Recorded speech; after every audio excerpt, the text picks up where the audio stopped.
Bkwac सानसेनि मेहेरगोनां हाबाफारिजों नैथि खेब गोथार बाथौ खेराइ फोरबो फालिदों। गोजोन खौसेथि जौगाथाय आरो थामोनथायनि थाखाय Bkwac बोखावजायै लखिमपुर जिल्ला बारग' BLT अनसाय आफादनि मावखुलियाव नैथि खेब गोथार बाथौ खेराइ फोरबो फालिदों। गाजा गोमजायै खुंफुंजानाय बे खेराइ फोरबोआव गोबां बाथौ धोरोमारि सुबुंफोरनि बाहागो लानायखौ नुनो मोननाय जादों। खेराइ फोरबो फालिनायाव गाहाय आलासि महरै बाहागो लाफैदों आसाम माइन आफादनि बुंथिगिरि बिश्वजित दैमारी बिथाङा। लोगोसे बाहागो लाबावदों Bkwac CEM Mihinishwar Basumatary, deputy CEM रमिय' पि नार्जारी, EM अनिल बसुमतारी आरो ओनसोलनि गोबां मेलेमजिबि बिथांमोना बे हाबाफारियाव बाहागो लाफैनायखौ नुनो मोननाय जायो। बर'फ्रा खेराइ फुजाखौ माने बोसोरफ्रोमबो होयो गोबाङावनो, आरो बे जाबाय गोदो गोदायनि सानस'नो हायै समनिफ्रायनो जोंनि माने आजै आबौमोननि दिननिफ्रायनो सोलिबोनाय। आरो जोङो बर'फ्रा बयबो फोथायो जे बे संसाराव इसोर दङ, आरो बे इसोरखौ बर'फ्रा बाथौ बोराइ होननानै बुङो। बे बाथौ बोरायानो बे गासिबो बुहुमनि बे संसारनि बेनो सोरजिगिरि आरो बेनो खांगिरि आरो बेनो फोजोबस्रांगिरि। गतिके बेनि सायावसो जों गासिबो दिनै सोनारनानै दङ। बे हिसाबै बिनि सायाव फोथायथि लाखिनानै जेब्लायबो आफा बोराइ बाथौखौ सिबिबोयो, बावथाय बावबोयो जों जि मोनो। आरो खैफोद आफोद जों बेनावनो बिनिफ्राय बारग'नायनि राहाखौ बियो, आरो बायदिसिना खामानियाव जाफुंसार जाहोनो थाखाय जोङो बोर बियो। दा बेबायदि जों जेब्लाबो बाथौ फुजाखौ गोदो गोदायनिफ्रायनो होबोदों। दा बेवहाय खेराइ फुजा होदों। खेराइया जाहैबाय बाथौ बोराइजों लोगोसे बर'नि जेसेबां मोदाय मोदायजोफोर दं बिसोरखौ हांख्रायहरनाय। बे मोनसे सम्पुर्ण फुजा। जेरैबायदि गुबुन गुबुन हारि माहारियाव माखासे खान्थि दं जे बयबो दिनै हारसाफ्रा हरिखौ, कृष्णखौ फुजा खालामो, नाथाय बिसोरो मालाबा मालाबा भागवत पाठ खालामो, पुर्णांग भागवत पाठ, जेराव मालाबा 7 दिन मालाबा 15 दिन। आरो बे भागवत पाठआव बिसोरनि विष्णु भगबाना माब्ला माब्ला श्री कृष्ण महरै, हरि महरै, राम महरै आरो गुबुन गुबुन मुङै अबतार लानानै बा जोनोम लानानै बे संसारखौ रैखाथि होनो थाखाय खामानि मावफैया, बेफोरखौ बुजायनाय जायो, फोरमायनानै होनाय जायो। थिग जोंनाबो बे संसाराव आफा बोराइ बाथौ बियो जोंनि थाखाय मायाव जेन'बा जोंनि जिउ खांनायाव मदद होबोदों, जोंखौ खांबोदों आरो जोंखौ रैखाथि होबोदों। लोगोसे बिनि अनगाबो आइ बिमा माइनावनिफ्राय लानानै गुबुन गुबुन मोदाय मोदायजोआ जोंखौ जानाय लोंनाय अभाब गैयै, धोन सम्पति, बिनि उनाव सोलोंथाइ, समाजनि खान्थि बायदिसिना बेफोर बेलायाव जोंखौ गियान होफैदों बा गियान होदों। बेफोरबायदि मोदाय मोदायजोखौबो खेराइ फुजायाव हांख्राय हरनाय जायो। ओंखायनो बियो मोनसे बर'फोरनि आबुं फुजा। जों बोराइ बाथौखौनो सिबियो, नाथाय बोराइ बाथौजों लोगोसे ओइदिन जों बयखौबो हांख्राय हरो। थारमाने जोङो दा चिफ मिनिस्टारल' नङा, जोंनो इडुकेसन मिनिस्टार, फाइनान्स मिनिस्टार, एग्रिकालसार मिनिस्टार, इन्डास्ट्रि मिनिस्टार सबखौनो नाङा होमबा। गतिके बे मालाबा चिफ मिनिस्टारजोंल' जाया, डिपार्टमेन्टनि मिनिस्टारखौबो नांगौ होननानै बयखौबो लेंहरा होमबा मिथिङाव। थिग दिनै बर'फ्रा खेराइयाव बेबायदिनो जोंनि गासैनिबो गोहोगोरा बा गोहोनि बिगोमा बे मोदाय मोदायजोफोरखौबो खेराइयाव हांख्राय हरनाय जायो। आरो जों हांख्रायनाय लेखा स्वयं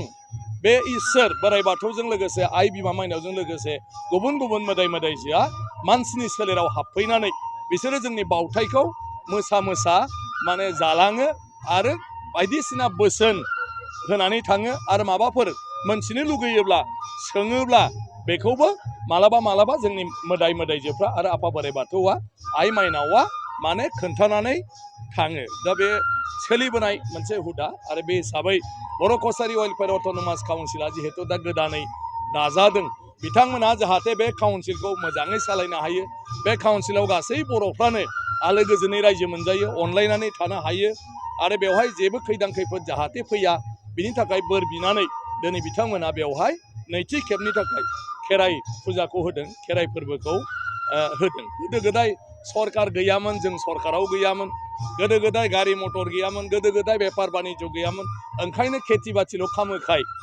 माने गोदो गोदाय बिदिनो आघन मागो बेयाव जानायखौ जों इसोरनोबो बावनाय बे हिसाबै होयो बिनि उनाव बैसाग फैनाय लोगो लोगो जोङो गोदानै आबाद मावनोसै बे हिसाबै जोङो आबादनि थाखाय जोङो इसोरनाव माने बोर बिनानै खालामो बिनि उनाव कार्तिक मासाव माने माइआ बिथराय थयोबा गोरबोआव माइआ थाफैबाय बे जाहाथे थेफा जाया गुग्ला जाया मोजाङै मोजां ओंखारो बिनि थाखाय जोङो खाथि गासा सावनानै आइ बिमा माइनावखौ बे समाव हांख्रायहरो गतिके गोदो आबादल'मोन दा ओंखायनो सोरबा बेफार मावदों बेबो गणेश फुजा होगोन नङा होमबा सोरबा राजखान्थि खालामदों बेनो गोहो नांगौ मोजां सालायनो हानाय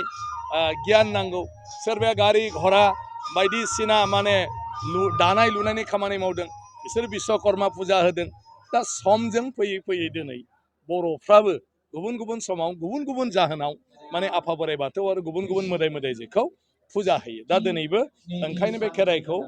बर' कसारि अट'नमास काउन्सिला मोनसे राजखान्थियारि भाबै बे काउन्सिलखौ खुंनाय बे काउन्सिलखौ मोजाङै मोजां खांनायाव बानायाव जाहाथे जेब्लायबो जाफुंसारो आरो बिनि थाखाय आफा बोराइ बाथौ आरो गुबुन गुबुन मोदाय मोदायजोआ जेब्लाबो जाहाथे बोर सारस्रियो बिनि थाखाय बिथांमोना होदों BKWAC ना माने गासिबो गामिया साबमिसन जाबाय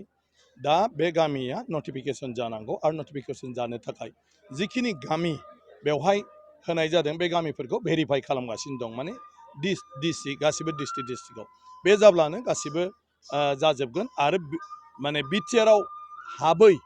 गासै गामियानो BKWAC आव थागोन गासै बर' गामियानो ओंखायनो BKWAC आव बेबायदि माबा खालामनांगौ गैया मात्र नटिफिकेसननि गोनांथि दं आरो बे नटिफिकेसनाव जिखिनि गामिखौ दा इन्टारिम काउन्सिला साबमिट खालामदों आरो जिथु मा होनो UBPOआ साबमिट खालामदों बेखौ गभर्नमेन्टआ दा माने गासिबो डिसि माबायाव नायनो थाखाय हरदों आरो बे क्लियार जानानै फैयोब्लानो नटिफिकेसन जागोन बबेयो जेब्लानो खामानिया जोबो दा बेखौ बुंबाय थानाय जादों रायलायबाय थानाय जादों बे मथे गासिबो जिल्लायाव इन्सट्राक्सनखौ हरबाय आरो बे जिल्लाफ्रा गासिबखौबो दा भेरिफाइ खालामनानै सहैजोबब्लानो बे नटिफिकेसना जागोन स्किन्थि सुबुंफ्रा जेब्लाबो बयखौबो सुजुग लाबाय थायो बायदिसिना बाथ्रायाव बायदिसिना दाय होलायनो नाथाय सरकारा सरकार आरो सरकारा सरकार हिसाबै माखासे जि आयेन खान्थिफोर दं बेफोरखौ बाहायनो गोनां जायो आरो दा जिथु उन्दै बैसोआव हाबा जानाय बाल्य बिबाह बेनि बेलायाव सरकारा मोनसे गोख्रों हाबाफारि लादों आरो खुनु मथे माने उन्दै बैसोआव हाबा जानो नाङा आरो ओंखायनो जायफ्रा उन्दै बैसोआव हाबा जादों बिसोरखौ आयेनखौ सिफायनायनि मुङै दा माखासे जि माने राहा लामा लादों एक्सन एरेस्ट खालामदों बे जाथायफ्रा दा बेफोरो जागासिनो दं आरो बेखौ लानानैनो बयनिफ्रायबो माबा माबि माने भिउफ्रा ओंखारदों गतिके माबा मोनसे मावोब्ला माबा मोनसे रिएक्सन बियो ओंखारो नाथाय बियो मोनसे आयेन दंखायो बे आयेन भंग खालामनायनि मुङाव बे हाबाफारिखौ गोख्रोङै मावफुंनो थाखाय दा लादों जेखौ आगोलनि समफ्राव माने बेबायदि गोख्रोङै लाबोनाय जायाखैमोन ओंखायनो आं सानो बे बेलायाव जायहा जि बिनि सायाव माने मा होनो मोनथिनो हानाय गोहो दं बेखौ लानानै सरकारखौ सुबुरुन होयोब्ला आं सानो फैबाय थानाय समाव गोरलैयैनो बे आयेनखौबो जोङो मावफुंनो हागोन आरो आयेन सिफायनाय हाबाखौ रावबो मावनो आवगायनाय नङा आरो बेबायदियै थांबाय थानो हायोब्ला अब्ला बेबायदि जाथाय जिथु जाब्रबदों दा माने माखासे सुबुंफोरखौ एरेस्ट खालामनाय बेबायदि जाथायफ्राबो जोंनि गेजेराव जानाय नङा